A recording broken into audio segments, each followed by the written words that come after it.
आता कार्यक्रमाच्या शेवटाला येतोय आपण. सगळ्या चांगल्या गोष्टी तर and this comes to an end. नुकतीच आपण हनुमान जयंती साजरी केली, त्याआधी रामनवमी पण साजरी केली. आपल्या मनावर रामायणाची मोहनी अगाध आहे. आपल्या सांस्कृतिक वारशातून ठाई ठाई त्याचं दर्शन आपल्याला घडतं. हनुमान म्हणजे शक्तीचं, ताकदीचं, बलाचं प्रतीक, एक आदर्श शिष्य.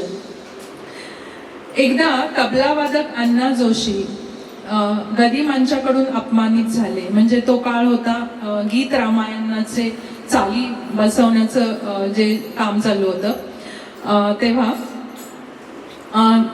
अर्थात तबल्यावर होते अण्णा जोशी आणि एका ठिकाणी अडलं होतं, त्यामुळे ते गाणं पुढे जात नव्हतं. तेव्हा अण्णा जोशी म्हणाले की त्यांनी काहीतरी सजेशन दिलं, पण हे सजेशन त्यांना काही रुचलं नाही आणि त्यांचा अण्णा जोशींना वाटलं की त्यांचा अपमान झाला.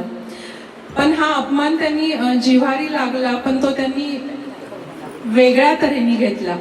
त्यांनी स्वतःला सिद्ध करण्याच्या दृष्टीने तो अपमान घेतला आणि त्यांनी एक गीत लिहिलं.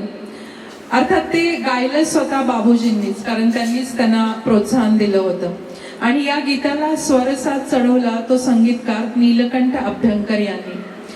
ऍक्च्युली हे गाणं इतकं जबरदस्त झालं की पुढे हे असं वाटू लागलं की संभ्रमित झाले लोक की हे गीत रामायणामधलंच गाणं आहे का.